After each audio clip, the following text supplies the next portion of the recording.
भारत में बहुत सारे बच्चे मजबूत पैदा नहीं होते, उन्हें मजबूत बनना पड़ता है। आज जरा खुद के अंदर झांक कर देखो, पूछो अपने आप से, तुम असल में हो कौन? तुम्हारा बचपन कैसा था? तुम्हारी जवानी कैसे गुजरी? और जिंदगी में जो भी किया वो सच में तुम्हारी मर्जी थी या हालातों की मजबूरी? कई फैसले तुमने इसलिए नहीं लिए क्योंकि तुम खुश थे, बल्कि इसलिए लिए क्योंकि तुम्हें संभालना था। और आज हम उसी बच्चे की साइकोलॉजी के अंदर उतरने वाले हैं, क्योंकि इसका असर उम्र के साथ खत्म नहीं होता। ये आपको शेप करता है, आपके रिश्तों में, आपके करियर में, आपकी सेल्फ वर्थ में। और अगर आपने ये नहीं समझा कि आपके साथ क्या हुआ था, तो आप पूरी जिंदगी वही सर्वाइवल पैटर्न्स दोहराते रहेंगे जो कभी आपको बचाने आए थे, लेकिन अब धीरे धीरे आपको मार रहे हैं।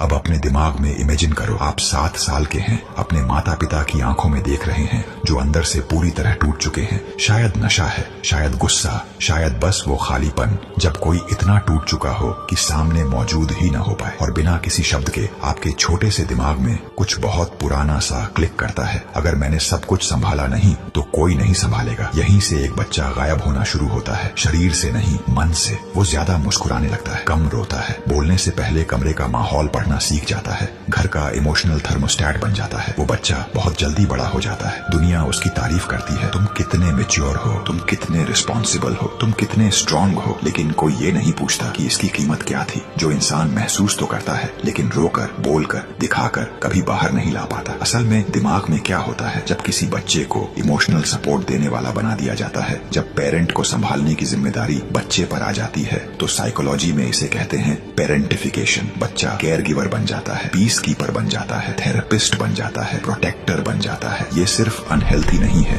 ये दिमाग को रीवायर कर देता है। क्योंकि जब एक बच्चा लगातार इमोशंस रेगुलेट करने की जिम्मेदारी उठाता है, अपनी भी और दूसरों की भी, तो उसके अंदर पैदा होती है हाइपर विजिलेंस। आप हमेशा खतरा ढूंढते रहते हैं, एग शेल्स पर चलते हैं, सीख जाते हैं कि प्यार एक ट्रांजैक्शन है, मैं शांति दूंगा, शायद मुझे सेफ्टी मिले। आप सीखते हैं कि आपकी जरूरतें डेंजरस हैं और दूसरों की जरूरतें अर्जेंट, तो आप गायब हो जाते हैं, शरीर से नहीं, अंदर से। और आपकी जगह एक ऐसा वर्जन बनता है जो परफॉर्म करता है, good child, quite achiever, therapist, friend, वो इंसान जो कभी कुछ नहीं मांगता। और आप इस आइडेंटिटी को इतनी परफेक्शन से पहनते हैं कि खुद भूल जाते हैं ये एक मास्क है, लेकिन अंदर कहीं कुछ दुखता है, क्योंकि वो इनर चाइल्ड मरा नहीं है, वो अब भी अंदर चुपचाप चीख रहा है, किसी ने मुझे क्यों नहीं बचाया। बड़े होने पर ये कैसे दिखता है? आप शायद हाइपर इंडिपेंडेंट बन जाते हैं, हेल्प लेने से मना करते हैं, लोगों को दूर रखते हैं, प्यार में कभी सुरक्षित महसूस नहीं करते, खुशी के पलों में नम्ब महसूस होता है, जैसे खुशी अजनबी हो, जैसे वो डिजर्व नहीं करते। आराम करना मुश्किल लगता है, क्योंकि प्रोडक्टिविटी ही एकमात्र तरीका रहा जिससे आपने अपनी वर्थ महसूस की। और सबसे खतरनाक बात, आपको पता भी नहीं चलता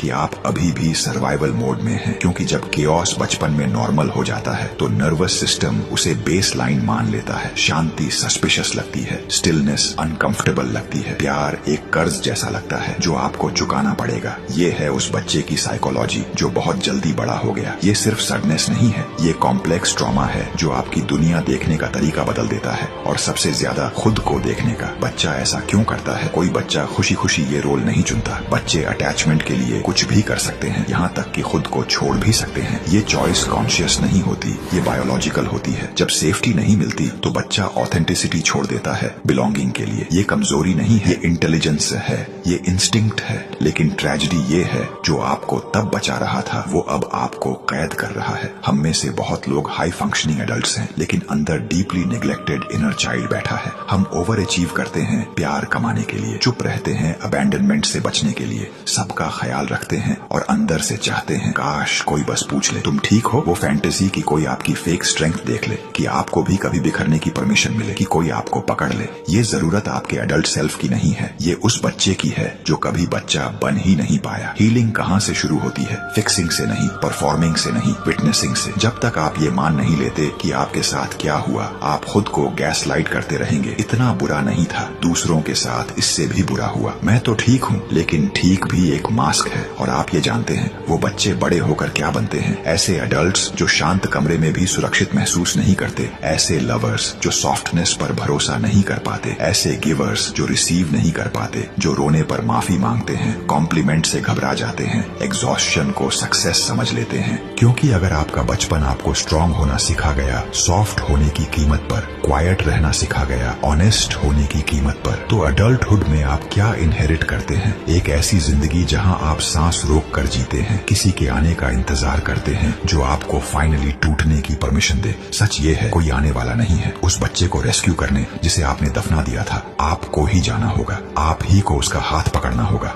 आपको ही वो कहना होगा जो किसी ने नहीं कहा। ये तुम्हारी गलती नहीं थी, तुम बस एक बच्चे थे, अब तुम आराम कर सकते हो। यही है शैडो वर्क की शुरुआत। पेन से भागना नहीं, फेक पॉजिटिविटी से ढकना नहीं, बल्कि उन छोड़े हुए हिस्सों की तरफ मुड़ना और कहना, मैं तुम्हें देख रहा हूँ, मैं तुम्हें सुन रहा हूँ और मैं तुम्हें छोड़कर नहीं जा रहा। ये हीलिंग ब्रूटल होती है, क्योंकि ये आपसे वो ग्रीफ महसूस करवाती है जिसका समय आपको कभी नहीं मिला। वो गुस्सा, वो दुख, वो अनमेट नीड्स, उन बर्थडेज का मातम जहाँ कोई नहीं आया, उस इनोसेंस का शोक जो आपने खो दी उन लोगों को बचाते बचाते जो आपको बचाने वाले थे। लेकिन वो आंसू कमजोरी नहीं है, वो हीलिंग का सबूत है। कार्ल जुंग ने कहा था, दर्द के बिना कॉन्शियसनेस नहीं आती। लोग अपने सोल से बचने के लिए कुछ भी कर सकते हैं, लेकिन शैडो वर्क आपसे सब कुछ फेस करवाता है। क्योंकि हीलिंग नया इंसान बनना नहीं है, बल्कि उस इंसान को याद करना है जो आप थे इससे पहले कि दुनिया ने आपको बदल दिया। अगर आप भी वो हैं जो बहुत जल्दी बड़े हो गए, तो ये जान लो, आपकी मैच्योरिटी प्रॉब्लम नहीं थी। प्रॉब्लम ये थी कि आपके पास चॉइस नहीं थी। लेकिन अब है, आप सॉफ्टनेस चुन सकते हैं, आप आराम चुन सकते हैं, आप दूसरों के इमोशंस संभालना छोड़ अपने इमोशंस को सम्मान दे सकते हैं। हाँ, ये ओवरनाइट नहीं होगा, कुछ दिन आप फिर से बच्चे जैसे महसूस करेंगे। अच्छी बात है, यही तो पॉइंट है।